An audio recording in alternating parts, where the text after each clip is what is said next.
Hey guys, this is Mike Mahaffey, the old bastard BJJ guy, here for BJJ Mental Models. Back in my day, we had to walk uphill in the snow both ways to get to the academy just to learn some crappy technique from a random purple belt. You kids have it so easy because now you can just subscribe to BJJ Mental Models Premium and get tons of great audio courses to learn new techniques, enhance your mindset, and entertain yourself. You can even get personalized rolling reviews from some of your favorite BJJ Mental Models coaches, including me. It's like having your own seminar, you spoiled little whippersnappers. So what are you waiting for? Subscribe to BJJ Mental Models Premium right now, get off my lawn, and go train.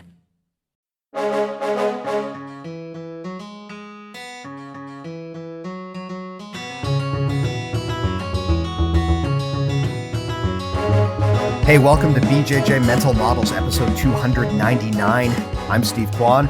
BJJ Mental Models is your guide to a conceptual and intelligent jiu-jitsu approach. And I'm here today with a returning champion, longtime member of our premium community, and jiu-jitsu black belt, Adam Medlock. Adam, sir, how is it going? It's been a while. Oh, thank you. Thank you for having me on. Yeah, it's going really well. It seems a bit weird saying jiu-jitsu black belt now. It's still a very novel concept. I know, man. I don't think you ever get used to it. For the listeners, last time you were on, it was many years ago, and you were a brown belt at the time. You have now been promoted to black belt, so big congratulations there. We had a fantastic chat about autism in jiu-jitsu and really the whole spectrum. It was a really fantastic conversation. You know, people in jiu-jitsu throw around the label all the time, but it was great to actually talk to someone who has real life work experience in that field. And so your background is quite interesting, a combination of jiu-jitsu plus education, but it's probably best coming from you. So I will turn the mic over to you. Why don't you give yourself a quick introduction? So yeah, my name's Adam Medlock. I live in Yorkshire in England, a fresh black belt under Braulio Estima. I've got to say I am an ultimate hobbyist. I am overweight, out of shape, and I just enjoy rolling around on the floor far too much. However, professionally, I am the head teacher of a small special school, again in Yorkshire, England, and have spent the last 15 years of my life teaching children with additional needs, and that is my primary focus in life, is my job. I have I joined the BJJ Mental Models Discord. It's something that then when speaking to you, it was one of those chance things that came up where you said, I've had 3 people come and message me about autism this week. Is there any chance you can help me? So I gave you my views on that, but there's lots of things that I'd love to talk about classroom practice, and that's the reason why I'm on today. I've got to say that I wrote to you in 2020 and said, no one spoke about the way that we should do assessment. And now I've got to do the Bernardo Faria plug and say it's a huge honor for me to speak to you today about my passion that I'd like to just put into the world and what I could hopefully add to the jiu-jitsu sphere. Well, I'm glad that we were able to make this one happen, man. I think this is a really cool chat, something that will probably hit home for pretty much every instructor and student out there who is reflective of their training. You know, we're in a spot right now where kind of the common refrain we keep hearing in jiu-jitsu is people do this stuff in every other sport. How come they don't do it in jiu-jitsu? And I think as the sport continues to evolve and pick up best practices from other walks of life, we're going to keep seeing that. But you bring up a great point, which is how do we as coaches assess our students? There's so much of a focus on how we share information and the best way to learn motor skills, but there isn't a lot of talk about how do we actually make sure that what we're doing is working or resonating with people. This is an area that you are very well equipped to talk about. So I will hand it over to you. Why don't you introduce the framework here? How is this normally done, say, in a classroom setting? How would that map to jiu-jitsu, and where are the deficiencies that you see? Yeah, so like you said, and you very much gave me the layup there, when I was a newbie teacher back many moons ago, we were introduced to something called the TLA cycle that as a teacher you should be doing in the classroom. And if you think of it, the TLA stands for teaching, learning, and assessment. When you think about how jiu-jitsu has progressed in the last 10 years, 15 years, in my journey from a white belt to a black belt, you've seen such improvements in the teaching, and you used to watch the videos on YouTube and it was put your foot here, you do this, you grab that, and there's the move. And you'd still been on the wiser. And, you know, to a certain extent, Danaher came along and he showed these really specific techniques, and just the evolution of language, the evolution of what we are teaching, what we are showing has gone through the roof. And then we followed suit with that, which we then had the learning, which, depending on what model you use, there are multiple models now for learning, such as your reverse classroom. There's obviously all the conversations about ecological dynamics, which are all based on how people learn. But then the third part of the TLA cycle is assessment. And this is the one area that, ever since I've been in Jiu-Jitsu, I don't feel anyone's ever spoke about how do you assess properly and what kind of theories are out there for assessment. And I don't want this to be necessarily an academic chat. What my big takeaway and what I hope from people to see today is, if you don't assess properly, how do you know what you're meant to teach the next session? So what you see is people just throwing content into the air. And as a teacher, you've got to know how well your students have grasped the concept, what misconceptions they have. And if you don't know about the misconceptions and you're just teaching again and again, you've got what's called cumulative disfluency, because you're putting misconceptions on misconceptions on misconceptions. Where if you've got good assessment practice at any one point, you're going to know where your students are at. So then when you go around the TLA cycle again, you are going to be teaching the correct thing, the correct idea, the correct technique, the correct stimuli, whatever you use for your model or your curriculum for your students. So I'd love to talk more about that assessment and what that actually means. Sounds good. Well, let's dig into that a little bit here. I am super interested in this concept you brought up of cumulative disfluency. I've never heard that before, but it's one of those things that now that you've said it, I definitely can see it. I think that most people, their experience in the gym is probably something akin to the instructor has put together a plan, a curriculum of what's going to be worked on for the next 3 months, say, and we're going to stick to that plan. And if all of the students come in and on day one, it becomes apparent that the plan isn't quite working and people are falling behind or struggling, too bad. We're moving on to day 2 of the plan, right? There isn't a lot of adaptation. And I mean, talking about reverse classroom as well, this doesn't even get into the fact that not all of your students will be in the same place at the same time. This is something that's come up when we've had other educators and coaches from other sports on the podcast. I remember a long time ago, we had Doug Lemov on the podcast. He's the author of Teach Like a Champion. And I was explaining to him what coaching is like in Brazilian Jiu-Jitsu, and it just kind of blew his mind. I think a lot of real sport coaches expect a situation where you get a room full of people who are all kind of roughly at the same age, same level, probably the same team. They've all got the same goals, and you know who's going to be there and when they're going to be there. And I remember having to explain to this guy that in Jiu-Jitsu, you're going to get a random collection of people who just show up at any day. You don't know when you start your class who's going to show up that day. You don't know what level they're going to be. And there's almost certainly going to be a mix. You're going to get a bunch of white belts. You're going to get a bunch of black belts. You're going to get a bunch of people who just train for fun now and then.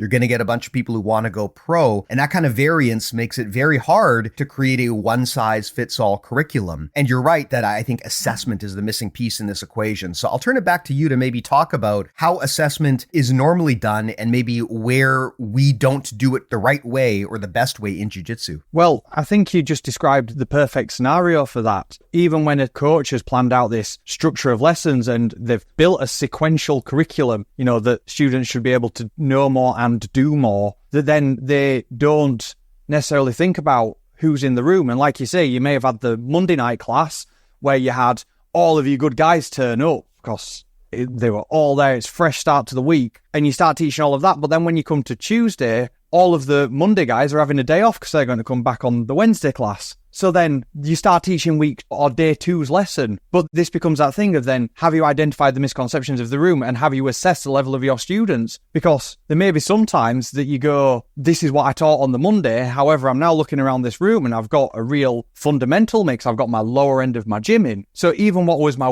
Monday lesson may be too far advanced for what they are doing. And as I got older in the tooth in Jiu-Jitsu, and I'm sure you will instantly think of a time that you've had this, but we've had an instructor come in and he's showing the counter to they've gone for the knee cut pass and then you've gone to do this and they've gone to put their hand there. So then you hit this. But then you've got the one strike white belt that really just needed to know what the knee cut pass is because the move that you are showing, the technique, the samurai spin platter, whatever that they are showing, it's a new meme choke, is almost like move D, move E in a chain.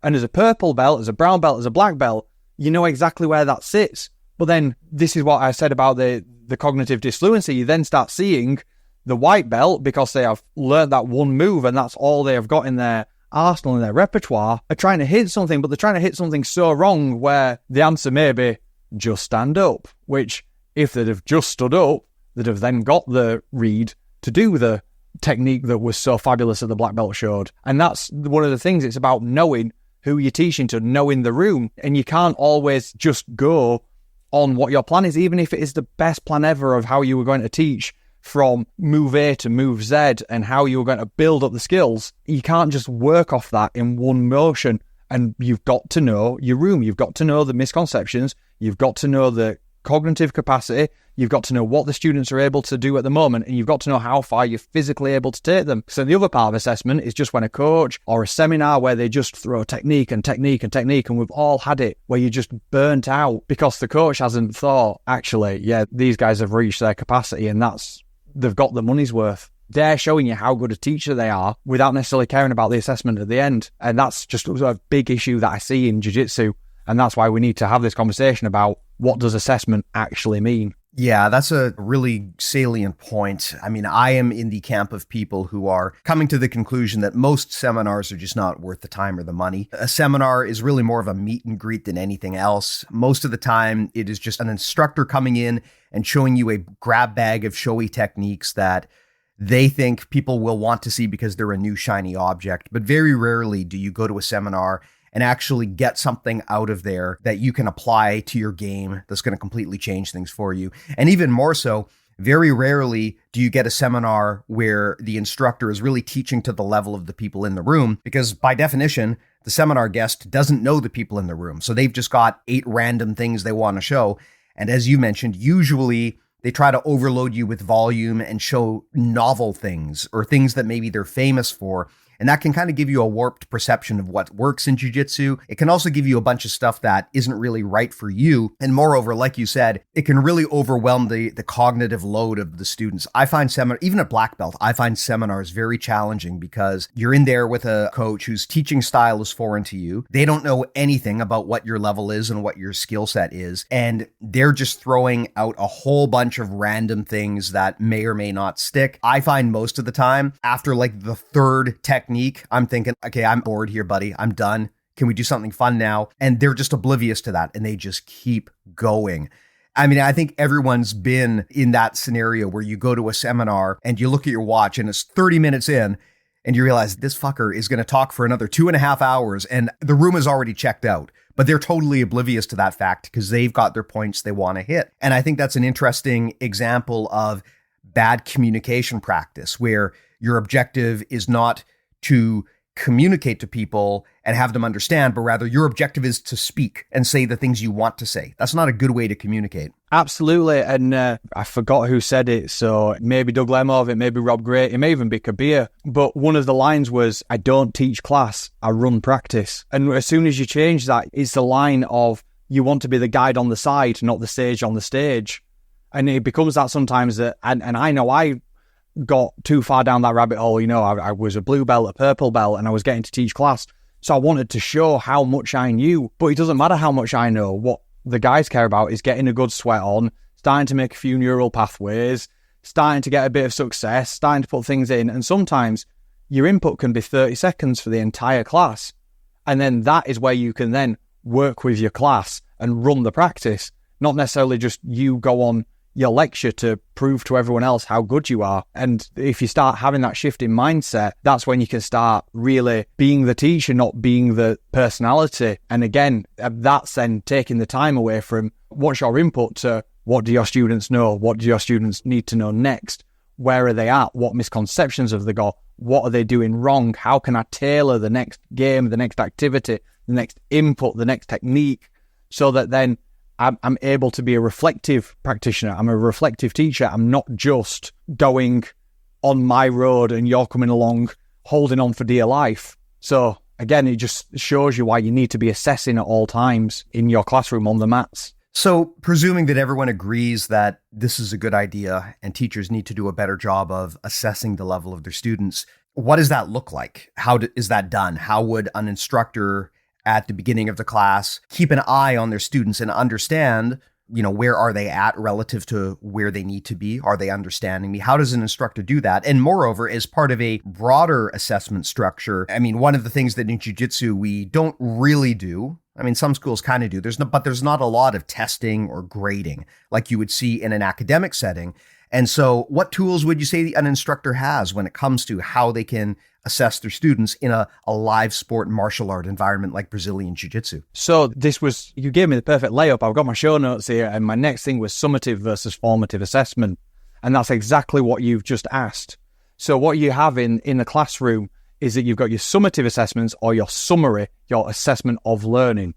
And in the classroom, that is what your test results were or what piece of paper you got at the end, which all you've got in jiu-jitsu for that is either A, your belt, or B, your competition results. And, I will go around the echo chamber here, but we know that neither of them things actually mean anything towards your skill. I'm a black belt now, but you give me a competitive blue belt and they will make me look shocking. And then when it comes to competition results, I have won competitions, made me look good, but I know that if other people had turned up on that day, I had no right to be on that podium. And I just got the luck of the draw on that day. And then again, you've got the blue belt that I know could murder me any night, and I hide from them in the corner of the mats. But if they turned up and they went into the blue belt competition, it was 60 people deep, and they got knocked out in the quarterfinals, they don't get a medal. So therefore, the summative assessment, what does that count for? In the same way that you've got little Jimmy in the classroom and he gets 8 out of 10, and the teacher writes 8 out of 10, good. What does that actually mean for Jimmy? So your summative assessment, whilst it is the be-all and end-all and it's the final piece of paper, I have a college degree, you've got your GCSEs or, whatever the equivalent is for whatever country you're listening to this in. But what matters is your formative assessment, which is your informal assessment, which is your reflective practice, your assessment for learning, not assessment of learning. And that's where I want to start looking now about how can we have that more informal assessment, which actually is far more important for both the teacher and for the student. Yeah, absolutely. I mean, as the father of a young child, the one thing that has stood out to me is that, at least at her grade level, the way that they grade her now is very different from the way that I was graded back when I was in school in the 80s and the 90s. They don't even really give her letter grades so much anymore. It is more about a qualitative assessment about exactly where she is at and what she should work on next. And I'm looking at that and I'm thinking, man, I kind of wish that was the approach that I had benefited from throughout most of my life as a student, because when you're a student and you're working towards a letter grade, it sort of feels like it's a game, right? You're kind of gaming the system. You're trying to, and I've talked about this on the podcast, you're trying to temporarily cram as much knowledge into your head so that you can regurgitate it on a test and get the score you want, only to then forget that information and to move on to something else. And you're never really told how you could be better. You're just assigned a letter between A to F. And I mean, I guess that is to some extent an objective scoring criteria, but should our goal as educators be to score our students, or should the goal be to help our students get better? And so I'm kind of interested in hearing more about this model that you've got. So I'll turn it back to you to maybe kind of explain the specifics. Yeah, absolutely. And like you say, what does a grade C mean? And as a parent, you get a report card. Your son's a C. Well, it's just a stick to beat your child with. So you need to think then about how you need that quality. And as a parent, if you read that qualitative report, you instantly get that far better picture of your child's skill and what they need to do and how you can then help them. But that's where we get into this qualitative. One thing that I was really keen on is using something called Inside the Black Box, written by Paul Black. And what he wanted to do is that he set out that for formative assessment to work in the classroom, you needed 4 things, which was feedback, questioning, self and peer assessment, and then finally, the formative use of summative assessment.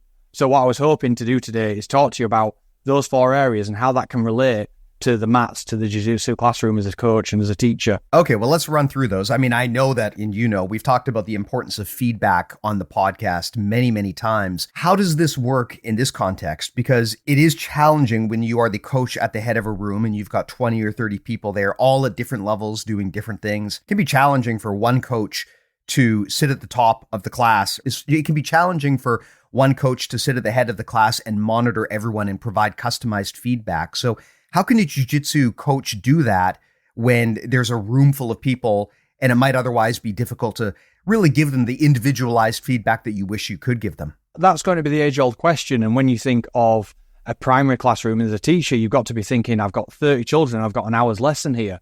So if you take away your input, your plenary, your time for tidying, the time for the children to get the pens and pencils out, that's 2 minutes per student. So you always got to be thinking about the quality of your feedback. But the question that you've got to think in terms of the Jiu-Jitsu class is, does that necessarily need to be done on the mats? Now, there's always going to be some whole class feedback that you can do. You know, as you're walking around the room, you're seeing that they've made a mistake, and they've made a mistake, and they've made a mistake, and it's a similar mistake. So what do? You bring your entire class back and you give the feedback. This is what I've seen. This is the issue that we've got in class. And then you can start to then tailor your lesson, because what have you done? You've done assessment in the moment, and you've then given specificity. You've been very specific about what you've said to them. You know, what's not going to be good in terms of feedback is good, great, yeah, which, let's face it, you hear day in, day out on the mats. But whilst I'm talking then about the feedback in the classroom in the moment, when you're talking about adult learners that invested, and when we talk about not just pedagogical models, but andragogical models, the study of adult learning, you don't necessarily have to give that feedback right then and there. And you spoke about it before, that you can then start setting up the WhatsApp, the team Discord. You can then have a voice chat on a night where you can spend half an hour going over what you've seen. So then you're not taking away the precious mat time, because everyone's finished work, they've rushed home, they've quickly grabbed a bite to eat, they've said goodbye to the missus, they've jumped in the car, they've got to the gym. So whilst they're there, you want them to have as much time doing reps as possible. The feedback doesn't necessarily need to be something that happens during that 90-minute session. But what we need is that real quality feedback, which has got actionable points that you can then take forward, and you can improve your practice because you know what you need to do to get better. That's a really great point, and something that I think most instructors likely are not taking full advantage of. That is the opportunities to teach off the mats. Most instructors, I would hazard a guess, really assume that their window to shine is when they've got their students on the mats, because, of course, that's when you're actually doing the jiu-jitsu. I think many people would intuitively assume that you can't teach people unless they are there on the mats with you.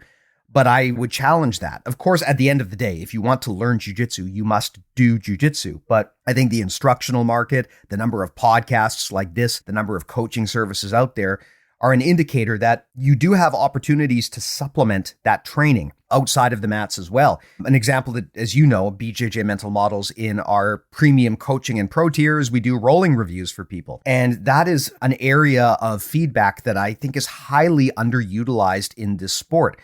If you have ever been the coach in the room trying to give people live feedback, you understand how hard that actually is. And your ability to do it is very limited by the fact that you're basically spectating a live roll. You're watching two people do jiu-jitsu, and they're doing it with resistance. They're trying to move, and they're moving quickly, and transitions can happen very quickly. If you've got a 10-second explanation you need to provide, and the situation itself disappears within 2 seconds and moves on to something else, you don't have that window. Whereas if you are doing tape commentary after the fact, you can provide as much additional detail as you want.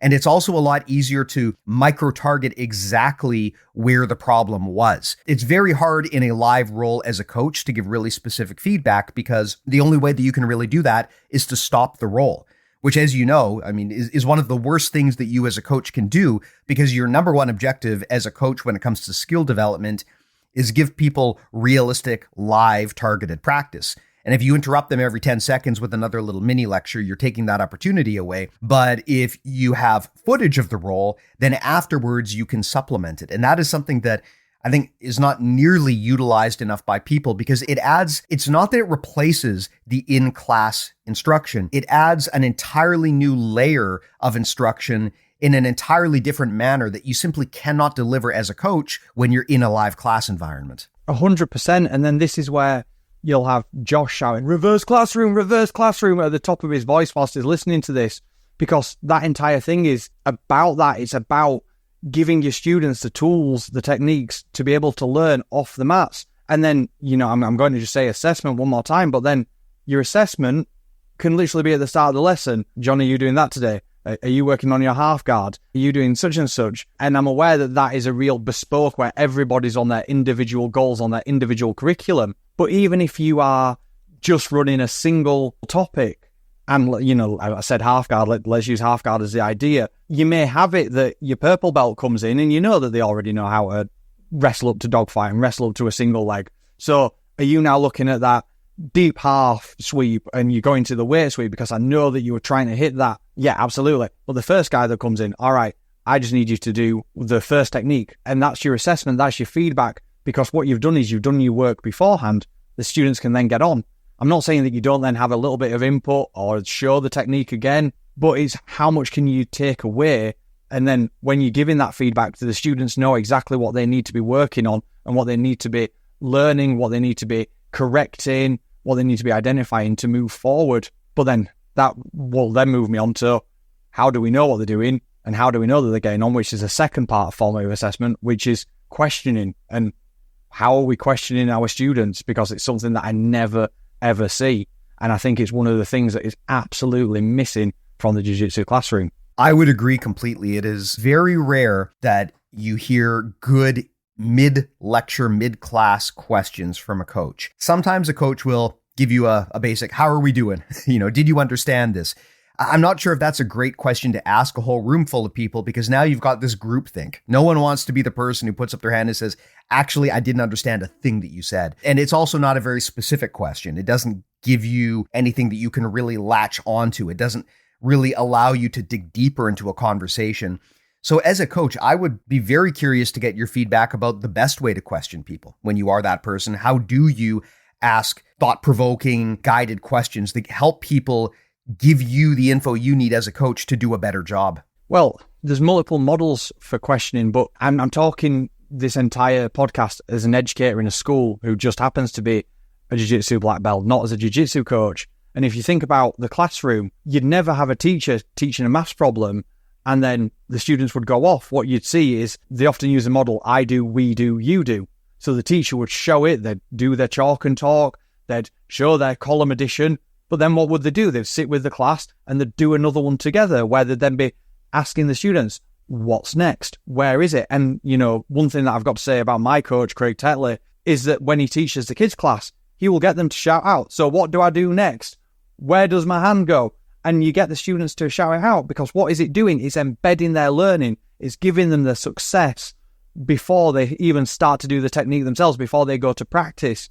So what you're using your questioning to eke out the answers. But at the same time, as you're doing that questioning, what you'll start to see is whether your students actually understand it before they go, because they are going to always have that time where you just go, all right, this is the technique, 3, 2, 1, clap, everyone claps, everyone goes off. And how many memes do you see of the blank face of me forgetting everything the instructors asked? Where did they just check in? Did they just ask a couple of people, right, so where would I go from here? Why would I do it? And one of the biggest things that I will ever take, I know you've already brought up Doug Lemov today, and it's in his book, A Coach's Guide to Teaching. The number one question he asks his athletes is, what do you see? Not what do you do? What's the technique? What do you see? And if you start to have that and you get the students to be questioning themselves, instantly you're going to have that thought-provoking, because from there you're going to be able to start the conversation. And from there you're going to develop that oracy around jiu-jitsu, which should be probably like the next thing that I want to talk about. But if you've got that question, if you're able to start picking apart, you will be able to assess where your students are at for whether your lesson is pitched right. So questioning is always going to be something that I would harp that we don't do enough of in the classroom. So when you're asking these questions, do you find it more productive to ask them of the group? So kind of pause the class after, when there's an obvious break and just ask people, how's it going? Did you have any problems? Or do you find it better to walk around and do one-on-one questions with the people in the room? A bit of both. I think sometimes it's about directing some of your questions. Let's face it, you're always going to have the people that are a bit nervous. You're always going to have your upper belts who already know the answer. As a coach, you put a question into the room, the purple belt knows this. The purple belt's, to be honest, daydreaming because he's watching a back take for the 17th time in his life and he already knows it. So sometimes I say, all right, this is a white belt question. But I think the other thing that you've got to then stress is it's about your gym culture, because there are going to be people that are nervous. You are going to have people that have got trauma from school. The teacher laughed at them. The teacher shot them down when they got a question wrong. So it's about having that safe space where people can put their ideas into the world, and they don't have that fear if they say something wrong, that then everyone's going to laugh at them, that they're going to be belittled. You know, how easy would it be for the coach to say, oh, no, that's stupid. Come on, think about it. And that could destroy the next 2 months of someone's learning. So what you need to think then in terms of how would you get that answer in a group situation is it's about what's your culture of your room. Are you allowed to let people take the chance? We talk about it in learning enough that you need to be having those chances. It's not about winning. It's about having your opportunity to learn, just in the same way that if you're talking and you question, you've got to have the opportunity to make the mistakes, because if you don't make the mistakes, you can't identify that it is and then move the class forward. Got it. So give me some examples of, what would a good question look like if you're showing something, and maybe, I guess the level doesn't really matter, but you're showing a technique and then it's time to ask a question. You want to gauge the room as to where they stand on this and where they're struggling. What would a good question look like, and what would a bad question look like? Well, for me, if you're asking questions, it's going to be a good thing, no end. You can always use your models, think about your W's, what, when, where, why. And then they always put how in there. It's got a W in there, but the 5 W's that they call it. But then it's thinking about not just having your open, close questions, your yes or no answers, but if you start asking your students, why should I do that? When should I be doing that? And then you start to be able to pick that apart, and it will open up the conversation and the dialogue. And again, just because this is happening in the classroom, it doesn't necessarily have to happen in the classroom. This is one of those things that you can start having those conversations. And then as the teacher, you're almost then spending the time listening, because if you're listening, you can then just think about maybe how you're going to tailor the next lesson. It's not necessarily about you then showing your technique, because what you'd hope to happen is that there'd be enough people there, your blue belts, your purple belts, your brown belts would be jumping in, they'd be saying the technique, and what you can do is you can even evaluate then your higher level students, because then it's not just does the white belt know the technique of the day, but does the brown belt know the technique of the day? You know they do, but are they able to say it clearly? Are they able to give a rationale for it? Are they allowed to say what their issues may be with it, what other misconceptions, how they may go wrong? So it's not just then about the single technique, it's then about how you can see the layers within your gym and how you can have that development of your students through them questioning, them talking, which comes into the other the other part of the black box model about the self and peer assessment, because that's always going to be something that's going to help develop the classroom more and more and get that deeper level of understanding for all students. So self and peer assessment, that's an interesting idea. Are you proposing that that's something that people should do in jiu-jitsu? And if so, what would that look like?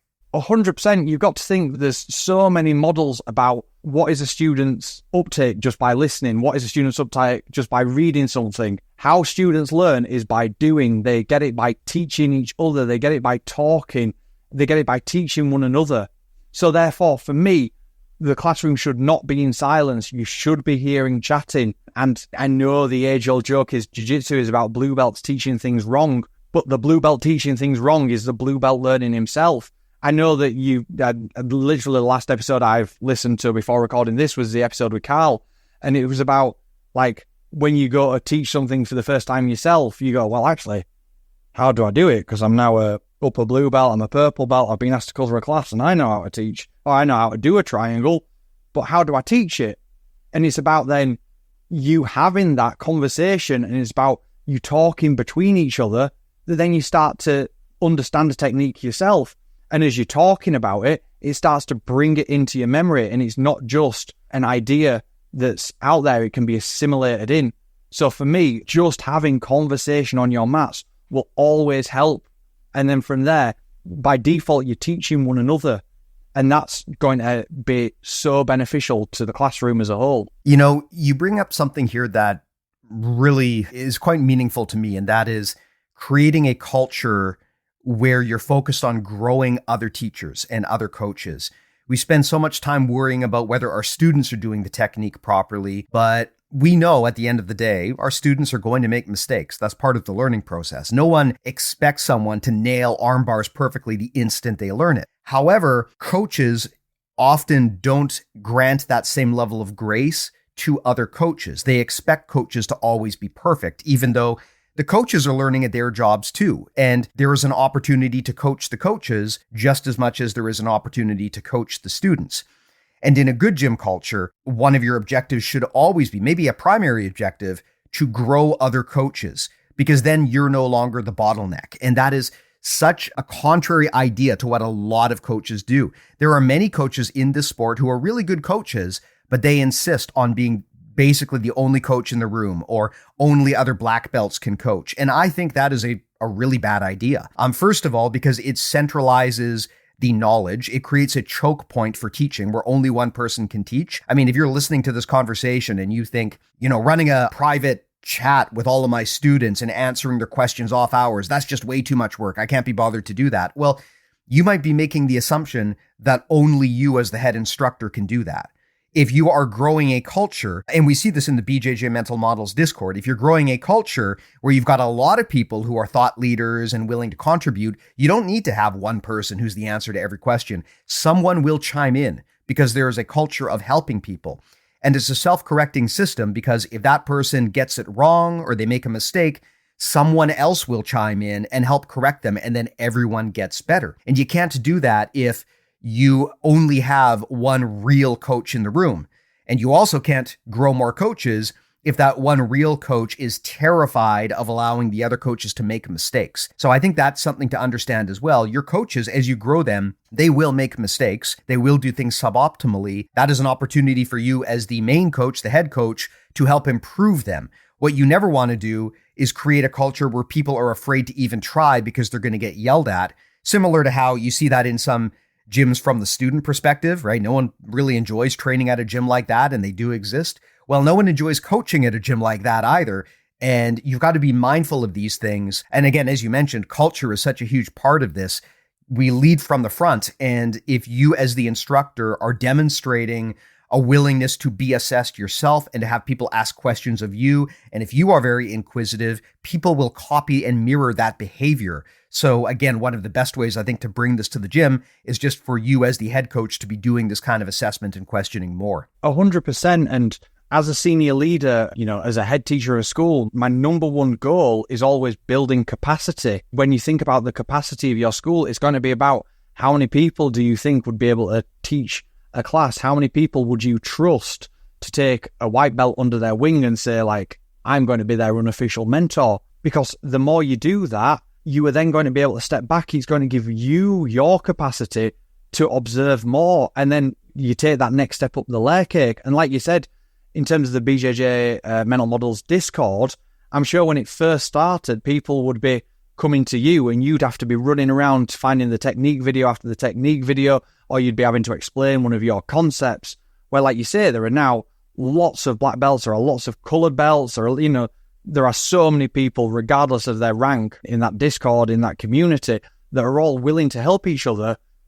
I very rarely see you doing the direct teaching, doing the direct feedback, which is what you should be doing as a leader, because you've built the capacity that you then just have to manage. You just have to moderate it. And then there may be some times where you've got to step in and say, like, look, brown belt, I've seen you say that, but should we have a think about it, because there may be a technical error in what you're saying? But that's because you then be able to step back and you can give that time back to your upper belts, instead of you just leaving the upper belts to teach themselves and you just having the bit of checking because you're always concentrating on the white belts. And as you build that, you can kind of grow that pyramid, so to speak, so that then it always filters down, and it always will come back to the culture then. Are your people at the bottom feeling very safe to put their ideas forward, to say what they're thinking, to say what they're seeing? But then if you've got enough people that are willing to also put their neck on the line and give feedback, and it be safe, and they don't think that they're going to get shouted down even if they give the wrong bit of advice. So it just comes back to that thing of, you should be having blue belts trying to teach. And, that is a good thing. That is a good challenge if you are at that point and you've developed a gym where you've suddenly got a load of blue belts. And yeah, all right, the teaching may not be up to standard, but that's your next job, because if you get them guys to be able to teach it, each blue belt can take another 3 white belts under the wing. So you don't have to worry about 15 white belts. You can worry about 5 blue belts, and they will bring the next people up. So then that gives you the scale of assessment and that scale of culture in your gym. So Adam, we talked about the first 3 phases of this model. We talked about feedback, questioning, self and peer assessment. What's number 4? So the last part of this for the black box was the formative use of summative assessment. So everything that we've spoke about up to now has all been formative assessment. But what did we say at the beginning? Summative assessment is your competitions or your bell rank, which you go to a competition, you lose. All right, well, I lost. That had no formative use. But then this probably is where you're going to harp on about video reviews again, but it's what works. Because then what you're doing is you're not just taking a binary win-loss answer and what's your record, but you're taking that, you're then breaking down where you went wrong. You are finding the issues that you have in your game. And then how do you do that? It's either by questioning and you talk it through. It's either by giving quality feedback, or it's either by having self-assessment, or it's having our peer assessment. And we can use that one idea to get it so much more than just well, I lost and I had to go home and I felt sad. Because you can always take that data and you can use it, and it can then be something that you can then instill into your class. And as a coach, if you're at a bigger gym, that's when you start doing your meta-analysis as well. Well, actually, all my guys got the guard passed. So what do we need to do? We need to work on our guard retention as a whole gym. At the start, I'm talking about an individual level, but as a whole level, actually, all my guys were getting stuck in side control. So what should I now be doing? Well, let's think about our side control escapes, because what are you doing? You are assessing your answers. You're assessing your data. And it's not just, I got a C. What does that matter? That doesn't help. It's the detail that then is going to allow us to go around again. It's trying to think about what are we going to be teaching, what are we going to be learning, and then we can assess our progress another time. Got it. So it sounds like, if I understand correctly, at the third phase, when we're doing the self and peer assessment, we're trying to find ways to help our students get better. But it sounds like at the fourth level, we're also trying to find ways to make our program itself get better as well. So it's kind of a self-reinforcing loop where you're using the feedback not just to improve the experience of your students, but also to improve your program as a whole. Is that a correct understanding? I'd argue that you're doing that at all times on all of them. You know, on one hand, we can be talking about the assessment of an individual person and their individual progress. But as a coach, and like I said, when you step back, that's when you can start to try and find your recurring themes, your recurring misconceptions. You know, suddenly, actually, all my guys are getting taken down. Well, that's because I'm a filthy guard puller and I have no stand-up myself. So therefore, none of my students do. What do we need to do? We need to start instilling some stand-up into our curriculum. So you can always be then thinking about your own assessment then as a coach, or your like a meta-analysis of your gym, so that you can start to see them recurring themes. It's on what level do you want to be doing your assessment? Can you be doing it at the small level, at your white belt level, at your whole gym level? Because once you start to see those, you can start to identify your lines of inquiry. And once you've got your lines of inquiry, you can do your deep dives into it to really understand your problems. And then from there, refresh, reset, create a new plan. That's where your teaching is going to go. Got it. Okay, well, let's maybe hammer this home with an example. So if I were running a gym and I were doing a cycle through this loop, through these 4 stages, walk me through like a concrete example of what could happen and how I, as a coach, should respond if I'm following this model. So it's going to be about reflection all times. And one thing that I have here is a model which I absolutely love. And it was by somebody called Kolb with a K. And in terms of having reflection in your practice, you're assessing at all times, because if you're reflecting, you're looking back. So for him, he would have the concrete experience, whatever that is, whether it's the results, whether it's your lesson, whether it's your class, you know, or for the individual, you know, it's what you've done. From there, you'd reflect on it. Well, what went wrong? Where were guys going wrong? Where did my guard break down? What can I do? So then from there, you'd go and you'd have what he calls abstract conceptualization, thinking about then, what do I need to look at? You're going to maybe research, you're going to go ask your peer group, you're going to start then thinking about how are we getting these skills and what do I need to do next before we then start having active experimentation again. We start playing, we start planning, you know, the experimentation, maybe how are you planning your lessons on paper? It may be your classroom practice. It may be the next open mat where you're just experimenting with the ideas that you found because you've watched that video. And then you go around again, you get the experience. What have you done or how are you questioning? Well, actually, when I questioned them, none of them could give me an answer for why we do it. So let's, you know, I've got that. I've got my reflection. We just go around and you just have got to do the laps, and I'm aware you'll always talk about Josh Waitskin and the making smaller circles, but the opposite of that is Bruner, and he had what he called his spiral curriculum, which every time you go around, you get that further distance away from the center of the circle. And as you've got that spiral curriculum, you start to then grow. And it's always then building that capacity, because every time you do the lap, you do all the stages to make sure that you've got the full idea. So you're always ready to go with the best intentions when you get to the start point, wherever that is in your circle. Does that make sense? I think so. So as an example, let's say that I, as the coach, decide I'm going to spend the next month on arm bars. So I show up for class 1. We're doing arm bars from guard. The first thing I'm looking for per this model is feedback. So how would that look? Is that just me as the coach wandering around the room and just trying to gauge the level of how people are responding? Or is it a more verbal practice? It's both. You could be giving the feedback, but then you could be looking then for the whole class feedback. It's you starting to find what are the general themes, because the meme is the coach that does the technique and then sits on their phone and does a few selfies. It's about having that real emotional connection, that desire for your students to be there. So what you're doing, you're observing what's happening. And from there, you are starting to maybe use some of the questioning techniques. You're starting to see that you've got a few people that are really not seeming to get the mechanics. So what do you do then? All right, let's actually go back and revisit what are the mechanics of the armbar, instead of what's the next technique, where's the next application? Because if you realize that the students haven't got the mechanics, therefore that is something that you've got to put in place, because as your techniques get flashier, as you go for move B, for move C, move D, if they don't have them core concepts in play, you're not going to be able to get them to get to the next level. So you're always going to be wanting to be in that moment, seeing what they're doing. You've had that reflective observation. So now you can think about your plan. Well, how am I going to teach that? How could I explain it again? Could I get someone else to show it? Maybe when I'm going through, should I question them and see if they can start showing me where I'm going wrong or what I need to do next to make sure it's right? And it's about using all of them, not necessarily using the model as you've got to do them in this order. It's about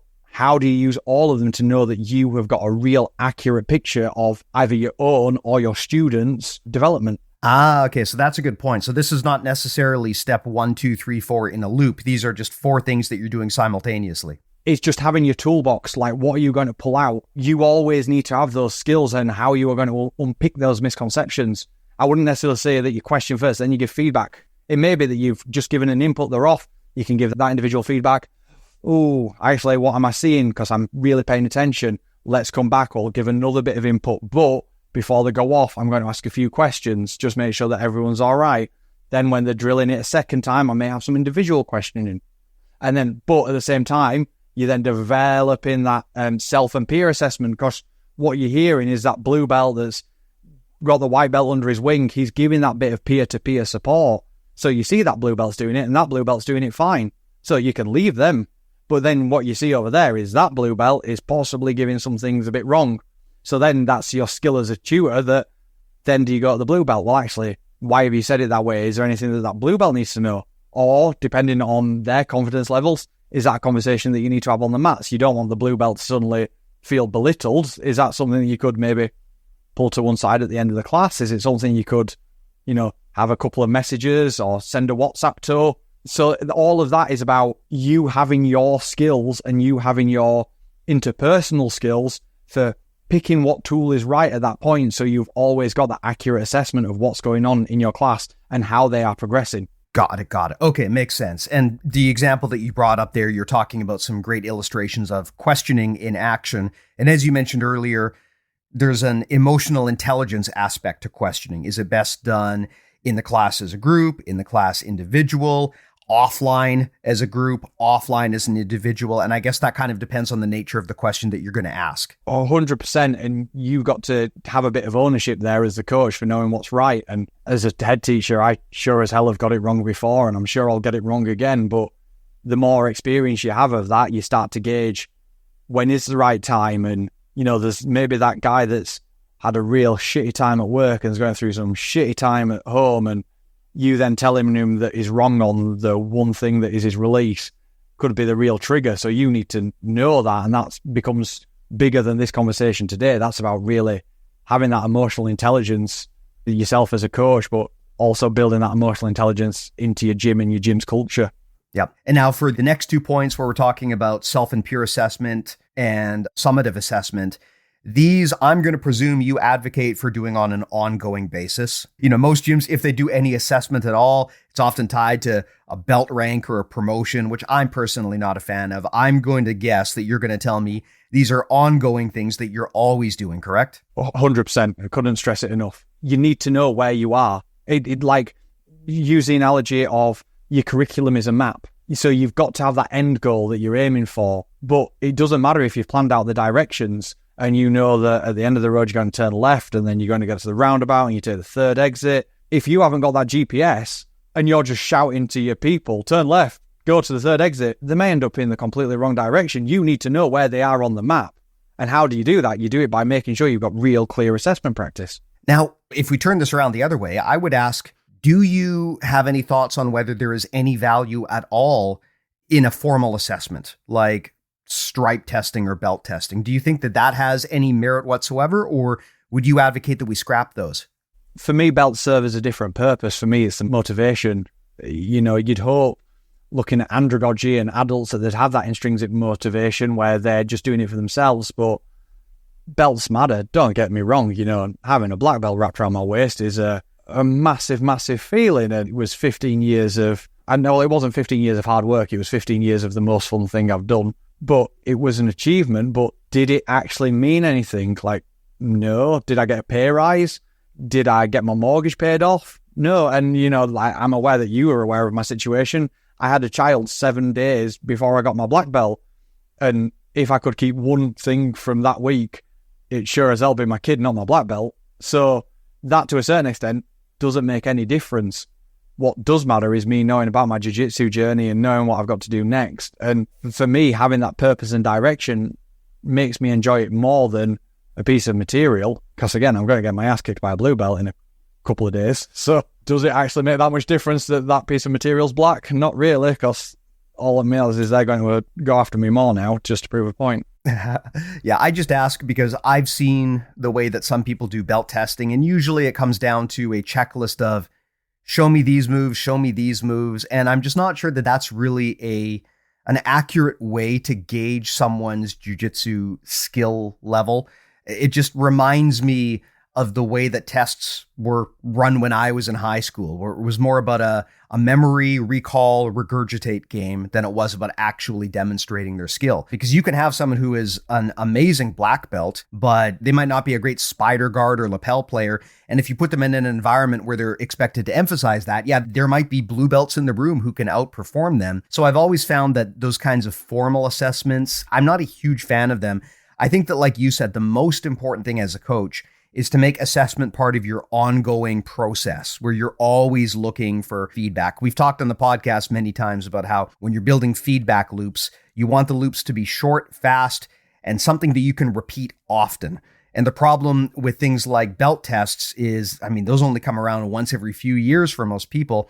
That's a long time to wait between assessments. It's going to help people much more if you can give them short, quick assessments on an ongoing basis. That's always been my preferred approach, but I would be curious to hear you riff off of that. I just couldn't agree with you more. I think I'm just going to echo everything that you said.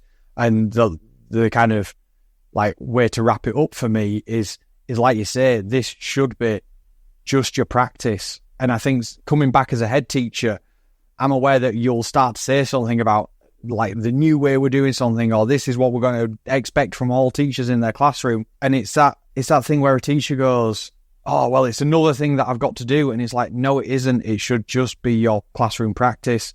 And I'm going to say something that's probably a bit controversial to any educators on there who listen. But if you've got really good self and peer assessment, and at the end of every session, you have a 10-minute wrap up where all your students talk about what they felt was good, and use even something really basic like 2 stars and a wish. What 2 things went well and what do you want to wish for next? That's 10 minutes of your lesson that's just done before you have to plan it. Like, you can be lazy as a teacher because your practice has already embedded 10 minutes of your lesson. But is it a really worthwhile 10 minutes of your lesson?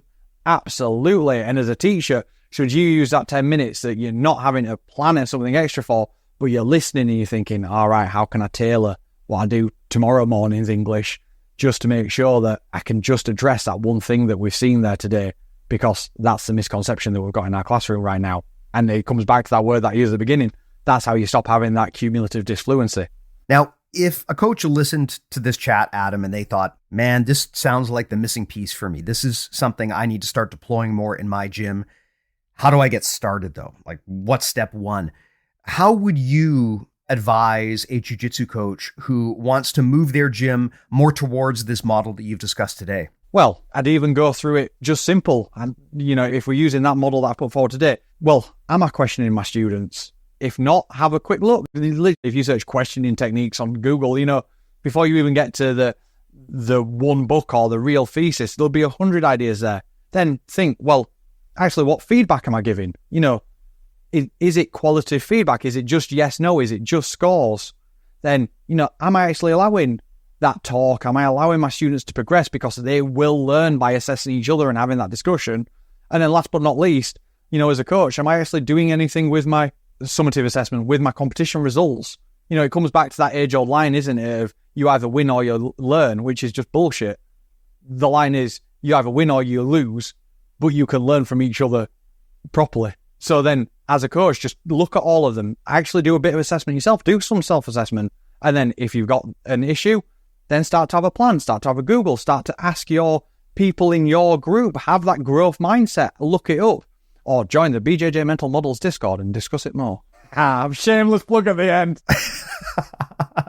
Awesome. Well, thanks so much for coming by. Any closing thoughts, Adam, or things that you wanted to share which we didn't cover here, or did we get into everything? I feel that we got into everything. And again, I just feel that this is an area that's never really been discussed about how you're truly doing assessment. I think it's that missing piece, because to wrap it up, it was that triangle. And in the same way, we've now talked about assessment and you've thought about your assessment process. So how is it going to change how you teach? And now we just go around the circle again.